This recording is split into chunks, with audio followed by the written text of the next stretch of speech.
असं करू नका. स्टेजवर 3 पुरुषांच्या मागे एकच महिला आहे, त्यात माझा पण आवाज दाबणार तर कसं चालेल. खूप छान दाद देतात. कदाचित ताईच्या धाकाने देत असणार, कारण बायका तर तुमच्या आलेल्या नाही आहेत. खूप वेळा असं होतं ताई, मी पुण्या मुंबईला जाते, कवी संमेलन होतात, प्रेम कविता घेते, दाद देत नाहीत. मग मी एकदा पुण्याच्या कार्यक्रमातून खाली आले आणि दादाला विचारलं, दादा इथले रसिक दाद देत नाहीत. बायकोसोबत आलेले असतात स्वतःच्या.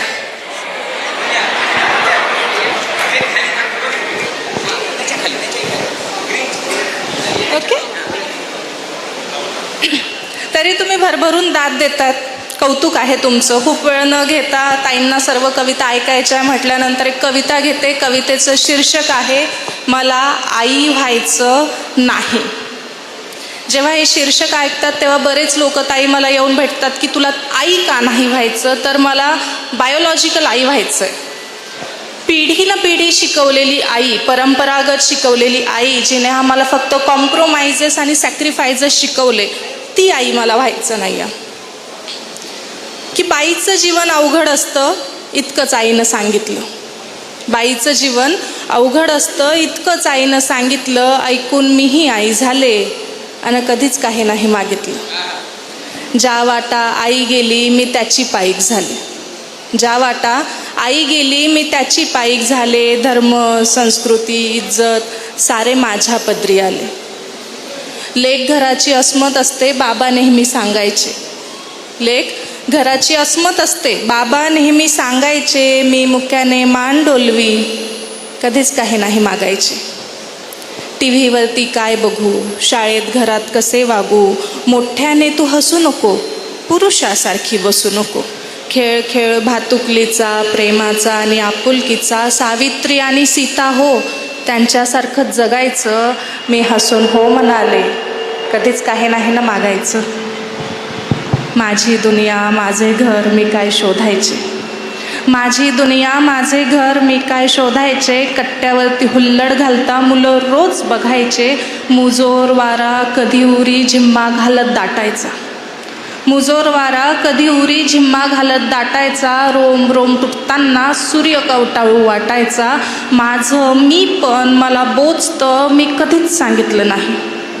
माझं मी पण मला बोचतं मी कधीच सांगितलं नाही. माझा झरा माझा पाऊस मी कधीच मागितला नाही.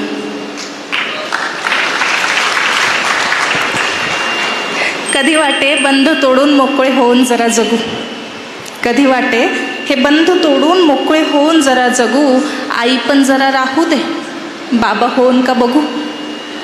बाबा नसताना मी त्यांची पॅन्ट घालायचे. आई फार हसायची आणि बाबा म्हणून बोलायची.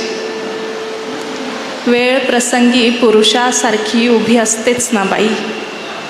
वेळ प्रसंगी पुरुषासारखी उभी असतेच ना बाई. मग शोधून का सापडत नाही बाबामध्ये माझी आई.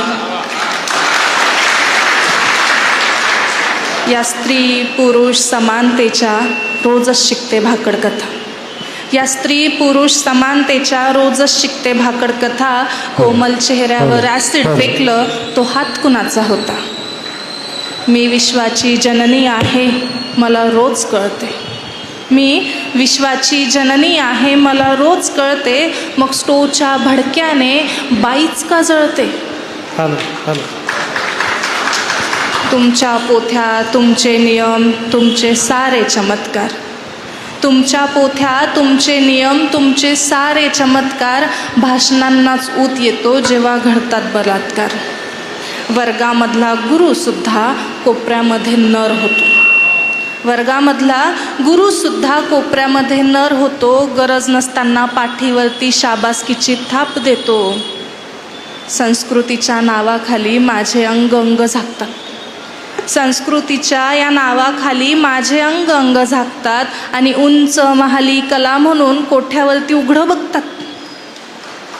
बिकनीवरचा फोटोशूट, तो बिकनीवरचा फोटोशूट संस्कृतीचं काय झालं.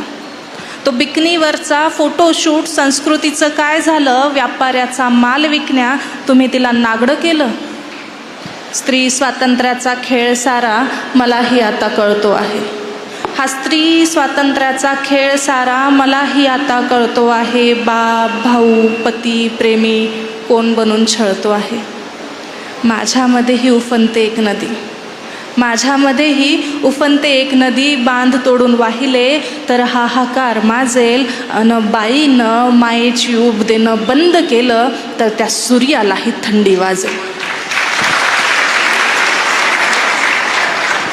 अन बाईनं मायेची ऊब देणं बंद केलं तर त्या सूर्यालाही थंडी वाजेल. पण तुम्ही शिकवलं बाईला बाईपणाचं कौतुक, आता ती त्याच्यातच मग्न राहते.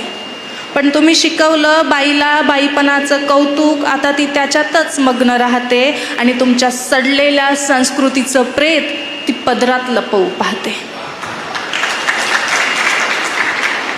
आई म्हणे माझी राणी सुंदर प्रेमळ असते बाई. आई म्हणे माझी राणी सुंदर प्रेमळ असते बाई. तिच्यावरी वात्सल्यता सृष्टीची ती उत्तरदायी. मी म्हणाले माझे आई तू जरी झालीस बाई. मी म्हणाले माझे आई तू जरी झालीस बाई. माझ्या कुशीत अंगार खेळतो, मला आई व्हायचे नाही, मला आई व्हायचे नाही. धन्यवाद.